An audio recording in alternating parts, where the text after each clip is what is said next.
ಸ್ನೇಹಿತರೆ ನಮಸ್ಕಾರ. ಹೇಗಿದ್ದೀರಾ? ಎಲ್ಲರೂ ಚೆನ್ನಾಗಿದ್ದೀರಾ ಅಂತ ಅನ್ಕೋತೀನಿ. ಸ್ನೇಹಿತರೆ, ನಿಮಗೆ ಗೃಹಲಕ್ಷ್ಮಿಯ 10ನೇ ಕಂತಿನ ಹಣದಿಂದ ಮತ್ತು ನಿಮಗೆ 11ನೇ ಕಂತಿನ ಹಣ, 12ನೇ ಕಂತಿನ ಹಣ ಮತ್ತು ಮುಂದೆ ಬರುವ 13ನೇ ಕಂತಿನ ಹಣ, ಹಿಂಗೆ ಟೋಟಲ್ ಆಗಿ ಮುಂದೆ ನಿಮಗೆ ಕಾಂಗ್ರೆಸ್ ಪಕ್ಷ ಇರುವ ತನಕ ನಿಮ್ಮ ಗೃಹಲಕ್ಷ್ಮಿಯ 2,000 ರೂಪಾಯಿ ಹಣವನ್ನು ಕಂಟಿನ್ಯೂ ಆಗಿ ಬರಬೇಕಾದ್ರೆ ನೀವು ಈ ಒಂದು ಕೆಲಸವನ್ನು ಮಾಡಬೇಕು. ಇಲ್ಲವಾದರೆ ನಿಮಗೆ ಈಗ ಬಂದಿರುವ ಗೃಹಲಕ್ಷ್ಮಿ ಹಣ ಲಾಸ್ಟ್ ಅಂತ ಹೇಳಬಹುದು. ಆ ಕೆಲಸ ಯಾವುದು ಅಂತ ನಿಮಗೆ ಕಂಪ್ಲೀಟ್ ಆಗಿ ಮಾಹಿತಿಯನ್ನು ತಿಳಿಸ್ಕೊಡ್ತಾ ಇದ್ದೀನಿ. ಅದಕ್ಕಿಂತ ಮುಂಚೆ ನೀವು ಮೊದಲ ಬಾರಿಗೆ ವಿಡಿಯೋನ ನೋಡ್ತಾ ಇದ್ರೆ ಚಾನಲ್ಗೆ ಸಬ್ಸ್ಕ್ರೈಬ್ ಮಾಡಿ ಮತ್ತು ಪಕ್ಕದಲ್ಲಿರುವ ಬೆಲ್ ಐಕಾನ್ ಕೂಡ ಕ್ಲಿಕ್ ಮಾಡಿ. ವಿಡಿಯೋನ ಪೂರ್ತಿಯಾಗಿ ನೋಡಿ, ಏಕೆಂದರೆ ವಿಷಯವನ್ನು ಪೂರ್ಣವಾಗಿ ನಿಮಗೆ ಅರ್ಥವಾಗುತ್ತದೆ. ಅದಕ್ಕೆ ಸ್ನೇಹಿತರೆ, ನಿಮಗೆ ಈಗಾಗಲೇ ನಾನು ಪ್ರತಿಯೊಂದು ವಿಡಿಯೋದಲ್ಲಿ ಕೂಡ ಹೇಳಿದ್ದೇನೆ, ಆದರೂ ಈ ಒಂದು ವಿಡಿಯೋದಲ್ಲಿ ಕೂಡ ಸ್ವಲ್ಪ ಡಿಫ್ರೆಂಟ್ ಆಗಿ ಹೇಳ್ತೇನೆ ನೋಡಿ. ಏಕೆಂದ್ರೆ ಈ ಕೆಲಸವನ್ನು ಯಾವುದು ಅಂತ ನಿಮಗೆ ಹೇಳುವುದಾದ್ರೆ, ಕಾಂಗ್ರೆಸ್ ಪಕ್ಷ ಹಮ್ಮಿಕೊಂಡಿರುವ 5 ಗ್ಯಾರಂಟಿಗಳಲ್ಲಿ ದೊಡ್ಡದಾದ ಗ್ಯಾರಂಟಿ ಯಾವುದಂದ್ರೆ ಗೃಹಲಕ್ಷ್ಮಿ ಹಣ. 1ನೇ ಕಂತಿನದಿಂದ ಈಗಾಗಲೇ 11ನೇ ಕಂತಿನ ಹಣದ ತನಕ ನಿಮ್ಮ ಖಾತೆಗಳಿಗೆ ಪ್ರತಿ 2,000 ರೂಪಾಯಿ ಪ್ರತಿ ತಿಂಗಳು ಎಲ್ಲಾ ಮಹಿಳೆಯರ ಖಾತೆಗೆ ಬಂದಿದೆ. ಆದ ಕಾರಣ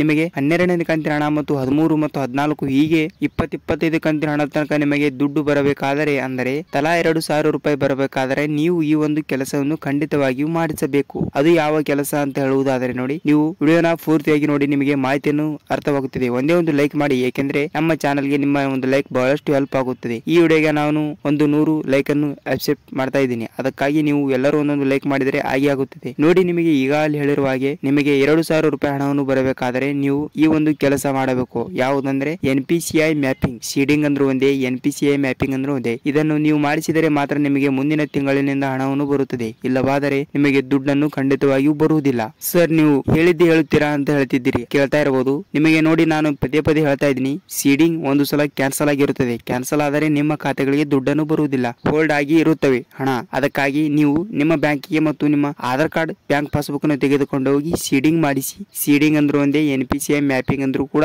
ಒಂದೇ ಆಗಿರುತ್ತದೆ. ಅದನ್ನು ಮಾಡಿಸಿ ನಿಮ್ಮ ಖಾತೆಗಳಿಗೆ ಮುಂದಿನ ತಿಂಗಳಿನಿಂದ ಗೃಹಲಕ್ಷ್ಮಿಯ 2,000 ರೂಪಾಯಿ ಹಣ ಮತ್ತು ಪೆಂಡಿಂಗ್ ಹಣ ಕೂಡ ನಿಮ್ಮ ಖಾತೆಗಳಿಗೆ ಬಂದು ತಲುಪುವ ಸಾಧ್ಯತೆ ಕೂಡ ಇದೆ ಅಂತ ನಾನು ನಿಮಗೆ ಹೇಳುತ್ತೇನೆ ನೋಡಿ. ನಿಮಗೆ ಹೇಳುವುದಾದ್ರೆ, ಈ ವಿಡಿಯೋದಲ್ಲಿ ನಿಮಗೆ ಪೂರ್ತಿಯಾಗಿ ಮಾಹಿತಿಯನ್ನು ಕೊಟ್ಟಿದ್ದೀನಿ ಅಂತ ನಾನು ತಿಳಿದುಕೊಳ್ಳುತ್ತೇನೆ. ನಿಮಗೆ ಈಗಾಗಲೇ ಪ್ರತಿಯೊಂದು ವಿಡಿಯೋದಲ್ಲಿ ನೀವು ಹೆಲ್ಪ್ಫುಲ್ ಆಗಿದ್ದೀರಾ ಅಂತ ಹೇಳುತ್ತೇನೆ. ನಿಮಗೆ ಗೃಹಲಕ್ಷ್ಮಿ 11ನೇ ಕಂತಿನ ಹಣವನ್ನು ಬರಬೇಕಾದರೆ ನಮ್ಮ ವಿಡಿಯೋದಲ್ಲಿ ನಿಮಗೆ ಬಹಳಷ್ಟು ವಿಡಿಯೋಗಳು ಇದಾವೆ. ಆ ವಿಡಿಯೋ ಒಂದು ಸಲ ನೀವು ಚೆಕ್ ಮಾಡಿ ನೋಡಿ. ನಿಮಗೆ ಗೃಹಲಕ್ಷ್ಮಿಯ 11ನೇ ಕಂತಿನ ಹಣವನ್ನು ಕೂಡ ನಿಮ್ಮ ಖಾತೆಗೆ ಯಾವಾಗ ಬರುತ್ತದೆ ಅಂತ ಪ್ರತಿಯೊಂದು ಮಾಹಿತಿಯನ್ನು ನಿಮಗೆ ಅಲ್ಲಿ ನಾನು ತಿಳಿಸುತ್ತೇನೆ ನೋಡಿ. ವಿಡಿಯೋನ ಹೇಗೆ ಅನಿಸ್ತು ಅಂತ ಕಮೆಂಟ್ ಮಾಡಿ. ವಿಡಿಯೋನ ಪೂರ್ತಿಯಾಗಿ ನೋಡಿದಕ್ಕೆ ಧನ್ಯವಾದಗಳು. ನೀವು ಮೊದಲ ಬಾರಿಗೆ ವಿಡಿಯೋನ ನೋಡ್ತಾ ಇದ್ರೆ ಚಾನಲ್ಗೆ ಸಬ್ಸ್ಕ್ರೈಬ್ ಮಾಡಿ ಮತ್ತು ಪಕ್ಕದಲ್ಲಿರೋ ಬೆಲ್ ಐಕಾನ್ ಕೂಡ ಕ್ಲಿಕ್ ಮಾಡಿ. ಮತ್ತೊಂದು ವಿಡಿಯೋದಲ್ಲಿ ಮತ್ತೊಂದು ಟಾಪಿಕ್ ಜೊತೆಗೆ ಸಿಗೋಣ ಸ್ನೇಹಿತರೆ. ನಮಸ್ಕಾರ.